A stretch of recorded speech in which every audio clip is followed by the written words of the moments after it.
अस्सलाम वालेकुम। मेरा नाम है शाहसेब हाशमी और ये है लेक्सस LX 570 2016 मॉडल। ये लेक्सस LX 570 का फेसलिफ्ट वाला वर्जन है। ये शेप 2008-9 से आ रही है, लेकिन इसको एक बार फेसलिफ्ट कर दिया गया था और फेसलिफ्ट में इस गाड़ी के लुक्स को बहुत ज़्यादा अग्रेसिव कर दिया गया, जो कि ये गाड़ी है। इसमें इस गाड़ी की बहुत सारी चीज़ें चेंज की गई थी, इंक्लूडिंग पूरा ही front end, rear end, side भी सिर्फ इसके डोर्स और छत पुरानी है, बाकी सब कुछ इस गाड़ी में ऑल टुगेदर नया है, इंक्लूडिंग इंटीरियर। इंजन इस गाड़ी में 5.7 लीटर V8 आता है और ये गाड़ी लग्जरी के लिहाज से बहुत लोडेड है। लुक्स भी इस गाड़ी के मेरे ख्याल से टाइमलेस हैं और इसकी डिमांड 6 करोड़ 30 लाख रुपए है। अगर आपने इस गाड़ी के बारे में कोई इन्फॉर्मेशन लेनी है तो आप इस दिए गए नंबर पर कॉल कर सकते हैं या फिर आप साइकिल मोटरस्पोर्ट को विजिट कर सकते हैं, जो कि रावलपिंडी में DH2 के गेट 1 के अपोजिट लोकेटेड है। साइकिल मोटर्स की टोटल 2 ब्रांचेस हैं, एक रावलपिंडी में मरी रोड पे और फिर एक रावलपिंडी में ये वाली ब्रांच। इन दोनों ही ब्रांचेस पे गाड़ियों की बाइंग एंड सेलिंग के साथ साथ गाड़ियों के काम भी किए जाते हैं, जैसे कि tints, wrap, ceramic coating, PPF, graphene coating. यहाँ पे गाड़ियाँ फेसलिफ्ट भी की जाती हैं। हमने इससे पहले वाली LX 570 को इस शेप में भी कन्वर्ट किया हुआ है। सो आपने अगर अपनी गाड़ी को कन्वर्ट करवाना है या मॉडिफाई करवाना है तो cycle motorsports is the place. Overall it's a great Lexus and today I'm going to review it. Let's start with the exterior of this car. Looks के लिहाज से ये गाड़ी मेरे ख्याल से टाइमलेस है और उसकी वजह ये है कि इसकी लुक्स बहुत ज़्यादा शार्प और एग्रेसिव हैं और उसके अलावा इसमें कुछ भी ऐसा नहीं है जो कि आपको एक पुरानी वाली फीलिंग दे। इसका बोनट बहुत सारा शार्प करेक्टर लाइन्स के साथ है। गाड़ियाँ जितनी भी एडवांस हो जाएं, शार्प करेक्टर लाइन्स उनमें इन ही रहेंगी। This car is no different. इसके हेडलाइट्स काफ़ी पॉइंटी हैं, ग्रिल भी काफ़ी ज़्यादा मैसिव है और ये एक्स शेप में है। इस शेप की ग्रिल वाला डिज़ाइन बेसिकली इस गाड़ी ने स्टार्ट किया था, फिर ये फॉर्च्यूनर, प्राडो इनमें भी आने लग गई, बट ये गाड़ी ओरिजिनल कार थी जिसने ये ट्रेंड डाला था गाड़ियों के अंदर। खैर, इसके अलावा अगर बात की जाए इस गाड़ी के फीचर्स की तो फीचर भी गाड़ी फ्रंट पे बहुत डिसेंट ऑफर करती है। इस तरह से कि इस गाड़ी की हेडलाइट के अंदर 6 पॉइंट्स दिए गए हैं। 3 प्रोजेक्शन लैंप अभी यहाँ पे जल रहे हैं ऑलरेडी, लेकिन इनके बीच में प्रोजेक्शन लैंप्स हैं जो कि बीम पे ऑन होते हैं। अभी ये L शेप की लाइट जल रही है, लेकिन जब आप हेडलाइट देते हैं तो फिर इसका ये पूरा ही डायमंड ग्लो करता है। इसके अलावा इसमें काफ़ी बड़ी नीचे DRL दी गई है, इसी के नीचे इंडिकेटर की स्ट्रिप आती है। और अगर बात कीजिए इस गाड़ी की फॉग लैंप की तो फॉग लैंप भी इस गाड़ी का बहुत ह्यूज है। ये फॉग लैंप मैंने हाथ में पकड़ा हुआ है और ये लिटरली अच्छा खासा बड़ा फॉग लैंप है, वैसे देखने में इतना बड़ा नहीं लगता। इसके अलावा इस फॉग लैंप के अंदर 2 पॉइंट्स आते हैं अलग अलग, एक तो अभी जल रहा है लेकिन एक पॉइंट फिलहाल ब्लैंक है और उसकी वजह यह है कि ये कॉर्नरिंग लाइट है। अब इस गाड़ी को जिस तरफ टर्न करेंगे ये वहीं का लैंप ऑन होगा। इसके अलावा इस गाड़ी में फिर ये बॉडी किट्स भी लगी हुई हैं जो कि इसकी लुक को और ज़्यादा मैसिव बना रही हैं। ये गाड़ी इटसेल्फ भी काफ़ी मैसिव और बल्कि है और इसके अलावा इसका जो लेक्सस का लोगो है ये भी प्रिंटेड है और उसकी वजह यह है कि इसके अंदर रेडार आता है। ग्रिल इस गाड़ी की ब्लैक आउट है, वैसे ये ग्रे में आती है। इसके अलावा ये गाड़ी फ्रंट पे पार्किंग सेंसर्स भी ऑफर करती है और इसमें हेडलाइट वॉशर भी आते हैं। इसके अलावा ऊपर यहाँ पे कुछ और सेंसर्स दिए गए हैं। इनका फीचर क्या है मैं आगे जाके कवर करूंगा अभी इंटीरियर में। और अगर बात की जाए इस गाड़ी की साइड प्रोफाइल की तो यहाँ भी सब कुछ बिल्कुल फ्लोई सा है और काफ़ी डिसेंट है। कटलाइन इस गाड़ी में बिल्कुल मिनिमलिस्टिक सी दी गई हैं, सब कुछ यहाँ काफ़ी सिंपल सा है, लेकिन फीचर्स यहाँ पे काफ़ी सारे दिए गए हैं। किस तरह से कि इस गाड़ी के साइड मिरर जो है ये रिट्रैक्टेबल हैं, एडजस्टेबल हैं, इनमें ऑटो का फीचर भी आता है, प्लस इनमें ब्लाइंड स्पॉट मॉनिटर्स भी आते हैं। फिर इसके जो रिम है ये 21 इंचेस के हैं। ये SUVs में मैंने अब तक का सबसे बड़ा रिम देखा है। रेंज रोवर वोग वगैरह भी 21 इंचेस का ऑफर करती हैं, बट स्टिल इसकी लुक काफ़ी ज़्यादा मैसिव आती है। इसके अलावा स्पेसिफिक कार के जो ये साइड मिरर हैं ये ब्लैक हुए में हैं, ग्रिल ब्लैक है, साइड मिरर ब्लैक है और बैजेस इसके ब्लैक हैं। और इसके अलावा इसके जो क्रोम की फिनिशेज हैं ये भी हैंडल्स के ऊपर ब्लैक की हुई हैं, जो कि इसकी लुक को थोड़ा सा डिफरेंट बना रही है। इसके अलावा क्रोम भी इस गाड़ी की साइड पे काफ़ी सारा दिया गया है विंडोज़ के आसपास और इसके अलावा इसमें ये एयरप्रेस भी कंपनी से स्टैंडर्ड ही आए हुए हैं। बाकी साइड पे गाड़ी ऊपर रूफ रेल्स भी ऑफर करती है जो कि इसकी लुक में एक SUV वाला टच ऐड करती है। और अगर बात की जाए इस साइड की तो इसमें जो विंडोज़ हैं बैक पे ये प्राइवेसी वाली आती हैं, क्योंकि गाड़ी जैपनीज इंपोर्ट है। बेशक आप लेक्सस देखें, V8 देखें, प्राडोस देखें, इनमें ये टिंटेड ही आएंगी। और इसके अलावा ये गाड़ी बैक पे फीचर्स भी अच्छे ऑफर करती है, इस तरह से कि एक तो इसमें बैक पे प्राइवेसी कर्टन्स भी दिए गए हैं। इसकी विंडोज़ इटसेल्फ टिंटेड है, लेकिन यहाँ पे ये कर्टन्स भी आते हैं। ये कैसे वर्क करते हैं मैं आगे डिमॉन्स्ट्रेट करूंगा अभी। और इसके अलावा इसमें फ्यूल डोर भी यहाँ पे दिया गया है। एक फुल टैंक में गाड़ी आपको तकरीबन 6 से 700 तक की रेंज दे सकती है। और इसके अलावा साइज के लिहाज से ये गाड़ी एक फुल साइज SUV है। इसका कंपटीशन रेंज रोवर वोग बनती है, लेकिन वो गाड़ियाँ फीचर्स इससे भी ज़्यादा ऑफर करती है। और वो इस तरह से कि उसमें एक तो फुट स्टेप जो है वो रिट्रैक्टेबल आते हैं, यानी कि आप उसका डोर खोलेंगे तो नीचे फुट स्टेप डिप्लॉय होगा, बंद करेंगे तो वापस जाएगा, लेकिन वो चीज़ ख़राब भी हो जाती है। इसके अलावा उसमें छोटी मोटी और भी बहुत सारी चीज़ें आती हैं जो कि इस गाड़ी में नहीं है, बट स्टिल इसमें जो कुछ भी है काफ़ी रोबस्ट और ड्यूरेबल है। इसके अलावा ये गाड़ी हाइट कंट्रोल भी ऑफर करती है, यानी कि आप इसकी हाइट को अंदर से ही रेस या लोअर कर सकते हैं अपनी मर्जी के लिहाज से। और अगर बात की जाए इस गाड़ी के रेयर लुक की तो ये भी पूरी कार की तरह काफ़ी एग्रेसिव है। एक तो ये काफ़ी जॉइंट है और इसके अलावा बैक पे भी इसमें सब कुछ काफ़ी पॉइंटी सा है। बेशक इसकी टेल लाइट्स हों, इसकी ओवरऑल ट्रैक्टर लाइट्स हों, सब कुछ काफ़ी शार्प सा है। टेल लाइट इस गाड़ी की फुल एलईडी में आती हैं जो कि एल शेप में है और इसके अलावा इसमें टेल गेट भी स्प्लिट आता है। इसका ऊपर पोर्शन जो है ये ऊपर जाता है लाइक दिस और नीचे वाला पोर्शन अलग से नीचे आता है। ऑफ कोर्स ये टेल गेट पावर्ड है, यानी कि मैं इसको अगर की फोर्स से अनलॉक करूँगा तो ये ऑटोमेटिकली ऊपर जाएगा। नीचे वाले पोर्शन को मैं हाथ से ही अनलॉक करूँगा और ये गाड़ी प्रॉपर 7 सीटर एसयूवी है। इसमें थर्ड डोर सीट्स भी दी गई हैं जिनको मैं यहाँ से रेस या लोअर कर सकता हूँ इलेक्ट्रॉनिकली लाइक दिस। इसको ओपन करके आप यहाँ पे बैक पे 2 लोग बिठा सकते हैं। फोल्ड करके ट्रंक कैपेसिटी काफ़ी ज़्यादा खुली हो जाती है और अगर मुझे ट्रंक कैपेसिटी और भी ज़्यादा स्पेशियस चाहिए तो मैं सेकंड रो सीट्स को भी फोल्ड कर सकता हूँ। इसके अलावा यहाँ पे इसकी टूल किट दी गई है नीचे और इसका स्प्लिट होने का पर्पज़ ये है कि आप यहाँ पे चढ़ के बैठ सकें इस तरह से। लेट्स सपोज मैं किसी पिकनिक पे जाता हूँ तो मैं यहाँ बैठ के हैंग आउट कर सकता हूँ, चिल कर सकता हूँ। ये चीज़ LX 600 में नहीं है और ना ही SC 300 सीरीज़ में है। बाकी बैक पे ये गाड़ी 2 एग्जॉस्ट ऑफर करती है जो कि यहाँ लेफ्ट पे दिए गए हैं। टेल गेट इस गाड़ी का पावर्ड है जिसको मैं इस तरह से बंद कर सकता हूँ। डेफिनेटली इसमें सेंसर भी आता है, यानी कि अगर मेरा हाथ यहाँ पे आ जाए तो ये क्रश नहीं करेगा। इसमें बैक पे फिर ये रेयर विंडशील्ड वाइपर आता है, ऊपर वॉशर आता है। बैक पे 2 एग्जॉस्ट टिप्स दी गई हैं जो कि इसकी लुक को बेहतर बना रही हैं और इसके अलावा यहाँ पे कुछ खास है नहीं। इसके बाद अगर बात की जाए इस गाड़ी के इंटीरियर की तो यहाँ बैठते आप सबसे पहली चीज़ नोटिस करेंगे वो है इस गाड़ी की स्पेस। ये गाड़ी इंटीरियर के लिहाज से बहुत ज़्यादा स्पेशियस है। सेंटर कंसोल बहुत चौड़ा है, डैशबोर्ड बहुत वाइड है, इसका सीट भी काफ़ी मैसिव है और यहाँ बैठ के आपको सही on top of the world वाली फील आती है। इन सारी चीज़ों में अगर बात करूँगा अभी फिलहाल अगर बात की जाए इस गाड़ी के स्टीयरिंग व्हील की तो स्टीयरिंग व्हील इस गाड़ी का लेदर और वुड के कॉम्बिनेशन के साथ है। इसकी जो ग्रिप्स हैं ये लेदर की फिनिश में है और बाकी सारे स्टीयरिंग पे वुड दिया गया है और इसकी वजह ये है कि इसकी जो लेदर की ग्रिप्स हैं ये सर्दियों में अगर आप इनको गर्म करना चाहें तो गर्म भी कर सकते हैं। इसमें स्टीयरिंग व्हील हीटेड आता है, ये मेरे ख्याल से एक अच्छी चीज़ है। और इसके अलावा इसमें लेफ्ट और राइट स्पोक डिफरेंट कंट्रोल्स दिए गए हैं। लेफ्ट स्पोक जो कंट्रोल्स हैं ये मल्टीमीडिया सिस्टम के हैं, राइट स्पोक जो कंट्रोल्स दिए गए हैं यहाँ से आप इसके MID के बीच में नेविगेट कर सकते हैं और गाड़ी के कुछ सेंसर्स को ऑन ऑफ कर सकते हैं जैसा कि लेन डिपार्चर असिस्ट, रडार वगैरह को। इसके अलावा ये गाड़ी पैडल शिफ्टर्स भी ऑफर करती है। बाकी इस गाड़ी में एयर बैग्स भी काफ़ी सारे आते हैं। एक एयर बैग स्टीयरिंग व्हील में माउंटेड है, एक डैशबोर्ड में, 4 पिलर्स में, 2 सीट्स के साइड पर और फिर ड्राइवर के नी पे भी दिया गया है। और बाय द वे ये स्टीयरिंग व्हील मेमोरी फंक्शन के साथ आता है। एक तो ये ऑटो टेलीस्कोपिक है, यानी कि आप इसको ऊपर नीचे इस तरह से कर सकते हैं और आप इस गाड़ी की सीट्स की मेमोरी को डिफाइन भी कर सकते हैं। अगर मैंने सेकंड ड्राइवर की सेटिंग बनाई है तो भी सीट भी एडजस्ट हो रही है और स्टीयरिंग व्हील भी। अगर मैं फर्स्ट ड्राइवर की सेटिंग पर क्लिक करूंगा तो इसका स्टीयरिंग व्हील ऊपर गया है और सीट भी एडजस्ट कर रही है।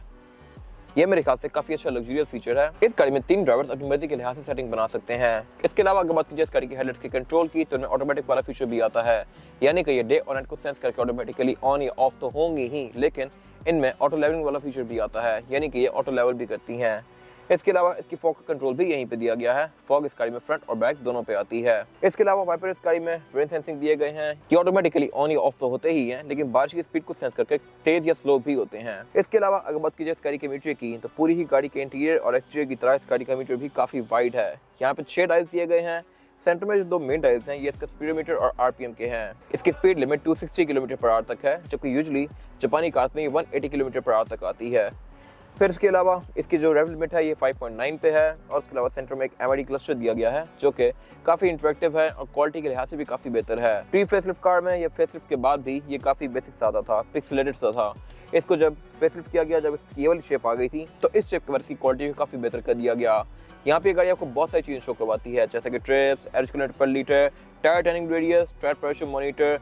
इसके अलावा कंपास भी आती है, इसमें मल्टीमीडिया सेटिंग्स भी आपको यहाँ पे शो होती हैं और इसके अलावा इस गाड़ी के बहुत सारे फीचर्स को भी आप यहाँ से इनेबल या डिसेबल कर सकते हैं। प्लस आप इसके हेड अप डिस्प्ले को भी यहाँ से एडजस्ट कर सकते हैं।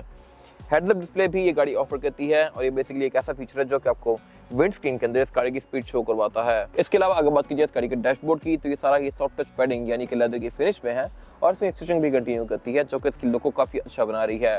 डैशबोर्ड के एजेस पे स्पीकर्स दिए गए हैं और इसके अलावा सेंटर में एक सबवूफर भी दिया गया है और इसके सेंटर में एक काफ़ी बड़ी स्क्रीन दी गई है। लेकिन स्क्रीन का एक काफ़ी बड़ा ड्रॉबैक भी है और वो ड्रॉबैक ये है कि ये स्क्रीन टच में नहीं है। आप इसको टच से यूज़ नहीं कर सकते, ना फ्रंट स्क्रीन को ना बैक स्क्रीन को। इसको यूज़ करने के लिए नीचे यहाँ पे एक जॉयस्टिक दी गई है जहाँ से आप इसके डिफरेंट सेटिंग्स के बीच में नेविगेट कर सकते हैं और बाय द वे इसमें सेटिंग्स बहुत सारी आती हैं और मेन्यूज़ भी। इसमें आपको इसका नेविगेशन भी आएगा, ये बेसिकली जनरल नेविगेशन वाली कार है।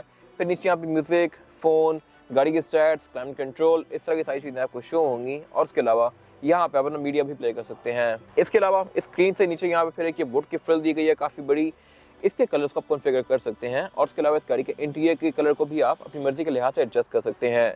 ये specific car black with white है। कुछ कार्स बेज में आती हैं जो कि ऑल बेज होती हैं, उनमें डोर्स भी बेज के होते हैं, लेदर भी बेज का होता है और सीट्स भी बेज की होती हैं। ये specific car doors black offer करी है, लेकिन इसमें जो लेदर दिया गया है ये वाइट कलर में है और ये वाइट बेसिकली प्योर वाइट है, बेज की तरह थोड़ा सा डल नहीं है।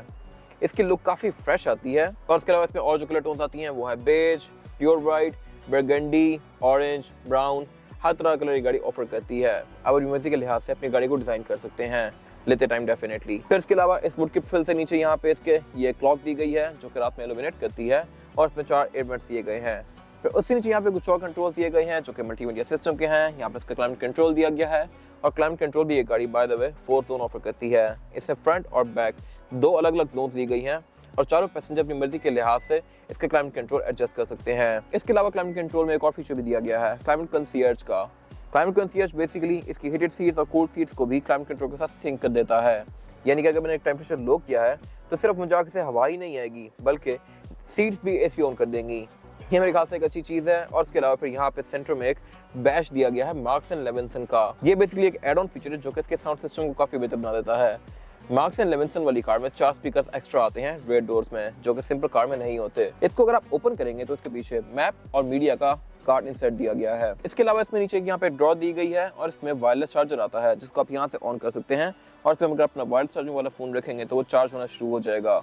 और इसके अलावा फिर यहाँ पे इसका ऑक्स एंड यूएसबी इनपुट दिया गया है और एक सिग्नल लाइटर दिया गया है। इसके अलावा इससे नीचे यहाँ पे इसके ये 2 कप होल्डर्स दिए गए हैं। पार्किंग ब्रेक ये गाड़ी इलेक्ट्रॉनिक ऑफर करती है जिसको मैं यहाँ से एंगेज और डिसएंगेज कर सकता हूँ। उससे पीछे फिर इसका गेयर सिलेक्टर दिया गया है। इसमें जो गेयर सिलेक्शन है वो है PRND और स्पोर्ट्स में करके मैं इस गाड़ी को मैनुअली भी चला सकता हूँ और जैसे आप इस गाड़ी को डी में या रिवर्स में करेंगे तो ये गाड़ी आपको इसका 360 डिग्री व्यू देना शुरू कर देगी। इसमें 360 डिग्री कैमरास भी आते हैं और अगर आपने इसको वैसे भी इंगेज करना है तो आप यहाँ पे दिए गए बटन से कर सकते हैं। फिर इसके अलावा गेयर सिलेक्टर से पीछे यहाँ पे इसकी हीटेड एंड कूल सीट्स के कंट्रोल दिए गए हैं। इनको ऑन करते ही ये सबसे पहले ऑटो पे जाती हैं और फिर आप इनको हाई, मीडियम या लो के बीच में स्विच कर सकते हैं।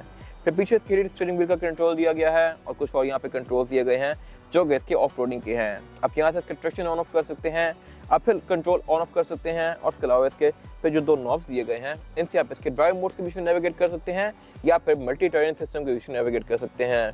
इसमें जो ड्राइविंग मोड्स हैं वो हैं eco, comfort, normal, custom, sports और स्पोर्ट्स प्लस। और उसके अलावा क्रॉल कंट्रोल या मल्टी टेरेन सिस्टम के भी इसमें 4 लेवल्स दिए गए हैं। फिर साथ ही यहाँ पे इसके H4 और L4 के बीच में स्विच करने का कंट्रोल दिया गया है और इसके अलावा इसका हाइट कंट्रोल दिया गया है। इसकी आप हाइट को भी रेस या लोअर कर सकते हैं अपनी मर्जी के लिहाज से। इसके अलावा इसी पीछे इसका ये सेंटर कंसोल दिया गया है जो कि साइज के लिहाज से बहुत मैसिव है और इसकी हाउसिंग लेदर की फिनिश में है। इसमें कूल बॉक्स आता है, इसको ऑन करते ही ये गाड़ी क्लाइमेट कंट्रोल भी ऑन कर देती है और इसके अलावा इसके अंदर ये फिर एसी की हवा थ्रो करती है जो कि आपके ड्रिंक्स को ठंडा रखेगा। इसके अलावा अगर बात कीजिए इसकी सीट्स की तो सीट्स भी इस गाड़ी की काफ़ी ज़्यादा वाइड हैं।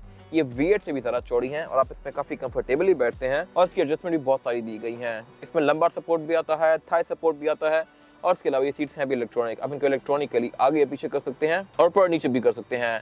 ये चारों ही सीट्स को बैक सीट्स आगे पीछे इलेक्ट्रॉनिकली होती हैं लेकिन आप उसकी बैक को मैनुअली आगे पीछे करेंगे। इनमें बैक भी इलेक्ट्रॉनिकली आगे पीछे होती है। फिर इसके अलावा सेम लेदर सीट्स वाला डोर्स के अंदर भी कंटिन्यू किया गया है। सीट्स इसकी परफोरेटेड हैं और इसके अलावा अगर बात कीजिए इसकी डोर्स की तो इनमें वुड काफ़ी ज़्यादा यूज़ किया गया है।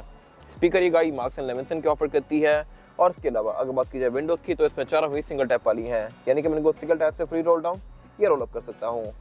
फिर मैं इसके साइड मिरर को भी यहीं से बैठ के फोल्ड या अनफोल्ड कर सकता हूँ और इसके अलावा इसके साइड मिरर के अंदर ब्लाइंड स्पॉट मॉनिटर भी आता है, यानी कि अगर यहाँ पे कोई ऑब्स्टिकल है तो ये गाड़ी इंडिकेट करेगी और मुझे यहाँ मुंडे से रोकेगी। इसके अलावा इसके पिलर्स के अंदर भी ट्विटर दिए गए हैं और इसके वैनिटी मिरर ड्राइवर और पैसेंजर दोनों के लिए दिए गए हैं विद अ लाइट जो कि ऑटोमेटिकली ऑन होती है।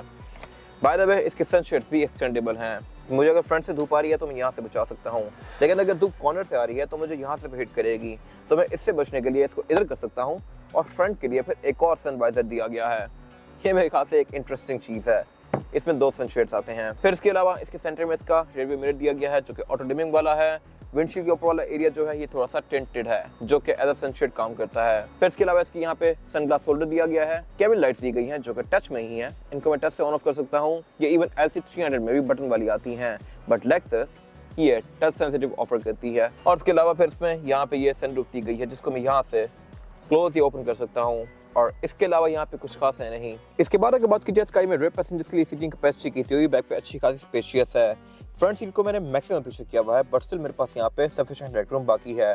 अगर मैं इसको नॉर्मल पोजीशन पे करूंगा तो फिर यहाँ पे लेग रूम काफ़ी कंफर्टेबल हो जाएगा और इसके अलावा हेडरूम भी इस गाड़ी में काफ़ी स्पेशियस है। यहाँ पे किसी बंदे को कोई इशू नहीं होने वाला और ये गाड़ी चौड़ाई में भी क्योंकि काफ़ी चौड़ी है तो बैक पे आप 3 लोग भी एडजस्ट कर सकते हैं।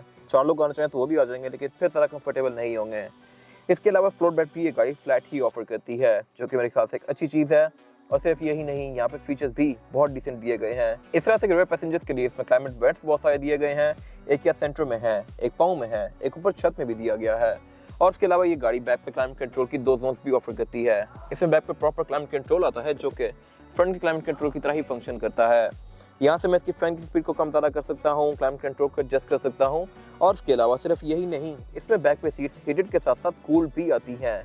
लैंड क्रूजर 200 सीरीज या जो V8 होती है वो गाड़ी बैक पे सिर्फ सीट्स हीटेड ऑफर करती है, बट इसमें कूल वाला फंक्शन भी दिया गया है। और उसके अलावा प्रॉपर यहाँ पे एक डिस्प्ले दिया गया है फ्रंट जैसा ही। मैं इसके मोड्स को भी चेंज कर सकता हूँ कि आवाज़ सिर्फ यहाँ से आएगी, सिर्फ पाँव पे आएगी या सिर्फ ऊपर से आएगी, तीनों से भी कर सकता हूँ मैं। फिर इसके अलावा इसके सेंटर में एक ये सेंटर कंसोल दिया गया है, जिसको ओपन करके मैं यहाँ से एक स्टोरेज एरिया एक्सेस कर सकता हूँ। और इसमें एक ये रिमोट भी दिया गया है इन स्क्रीन को यूज़ करने के लिए। फ्रंट की तरह ही ये स्क्रीन भी टच में नहीं है, इनको यूज़ करने के लिए मैं लेफ्ट और राइट पर सेलेक्ट करके इनको ऑन या ऑफ कर सकता हूँ अपनी मर्जी के लिहाज से। फिर इसके अलावा ये स्क्रीन भी काफ़ी फीचर रिच हैं, इस तरह से कि इसमें मैं अपनी मर्जी के लिहाज से मीडिया भी प्ले कर सकता हूँ। यहाँ पे दिए गए पोर्ट से यहाँ पे एक HDMI पोर्ट दिया गया है, जहाँ पे अपना लैपटॉप प्लग इन करके यहाँ पे अपना मीडिया चला सकता हूँ, या फिर मैं फ्रंट वाला मीडिया ही बैक पे भी दे सकता हूँ। अपने लिहाज से मैं वॉल्यूम भी कम ज़्यादा कर सकता हूँ। मैं बैक पे हेडफोन लगा के अपने लिहाज से भी वॉल्यूम को एडजस्ट कर सकता हूँ, या फिर अपना मीडिया भी यहाँ पे प्ले कर सकता हूँ। फिर इसके अलावा सेंटर में के नीचे सिग्नल लाइटर भी दिया गया है, और मैं रेयर सीट्स को भी अपनी मर्जी के लिहाज से आगे या पीछे कर सकता हूँ इलेक्ट्रॉनिकली, लाइक दिस। और सिर्फ यही नहीं, अगर मैंने इसकी बैक को भी एडजस्ट करना है तो मैं बैक को भी अपनी मर्जी के लिहाज से रिक्लाइन कर सकता हूँ। इस तरह से मैं यहाँ पे प्रॉपर इस तरह से लेट भी सकता हूँ। तो ये मेरे ख्याल से एक इंटरेस्टिंग चीज़ है। बाकी बैक पे इसमें केबल लाइट्स दी गई हैं जो कि टच सेंसिटिव नहीं है, इनको मैं बटन से ही ऑन करूँगा। और इसके अलावा बैक पे फिर इसमें RS-6 के पोर्ट्स दिए गए हैं, सीट बेल्ट्स दी गई हैं, एयर बैग्स दिए गए हैं, और स्पेसिफिक कार में Mark & Levinson का स्पीकर भी है बैक पे। इसमें साउंड सिस्टम ऐड ऑन है, तो इसमें यहाँ पे कुछ एक्स्ट्रा स्पीकर्स दिए गए हैं। और इसके अलावा इसमें फिर ये सनशेड्स भी आते हैं रेयर पैसेंजर्स के लिए, जो कि अगेन मेरे ख्याल से एक बहुत अच्छी चीज़ है। ये चीज़ भी V8 में नहीं आती। और इसके अलावा यहाँ पे कुछ खास है नहीं। इसके बाद अगर बात की जाए इस गाड़ी के इंजन की, तो इंजन ये गाड़ी 5.7 लीटर V8 ऑफर करती है। ये 5700 सीसी इंजन है और इसमें आपके पास कोई चॉइस नहीं है, ये इसमें एक इंजन आता है। जबकि लैंड क्रूजर 200 सीरीज V8 जो हो गई उसमें 2 मेन इंजन आते हैं, 4.7 लीटर या 4.6 लीटर V8 या फिर 5.7 लीटर V8, यही वाला इंजन। लेकिन ये गाड़ी सिर्फ एक इंजन ऑफर करती है, और यही मेन वजह है कि ये गाड़ी पाकिस्तान में बहुत ज़्यादा महंगी है। इंजन कैपेसिटी की वजह से इस पर टैक्सेस बहुत ज़्यादा पड़ते हैं। बाकी ये इंजन V8 है, साइज़ के लिहाज से काफ़ी मैसिव है, और इसके अलावा ये गाड़ी 380 हॉर्स पावर प्रोड्यूस करती है, जो कि सफिशिएंट है बॉडी साइज़ के लिहाज से। ये engine last naturally aspirated V8 engine है जो कि इस गाड़ी में आया है। अब नई वाली गाड़ियाँ टर्बो चार्ज कर दी गई हैं, LX600 हो गई या फिर LC300 हो गई जो मेरे पीछे खड़ी हुई है, ये गाड़ियाँ टर्बो चार्ज भी हैं, और इसके अलावा इनके इंजन भी V6 हैं। अब ये गाड़ी 3.5 लीटर ट्विन टर्बो आती है या 3.3 लीटर ट्विन टर्बो डीजल आती है। ये गाड़ी 5.7 लीटर लास्ट जनरेशन है। इसके अलावा इस गाड़ी का इंजन भी काफ़ी वेल इंसुलेटेड है। इसमें traction control, ABS, driving modes, इस तरह की बहुत सारी चीज़ें आती हैं जो कि इस राइड को बेहतर भी बनाती हैं।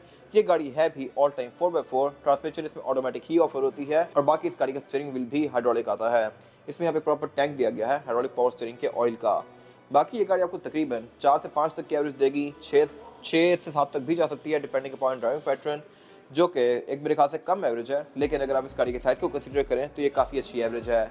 आपको रिबॉन या MG एशर जैसी गाड़ियाँ भी 6-7 की एवरेज देती हैं, तो उसके मुकाबले में ये गाड़ी इतनी बड़ी होते हुए भी उन जितनी ही एवरेज देती है, इतना बड़ा टैंक होते हुए।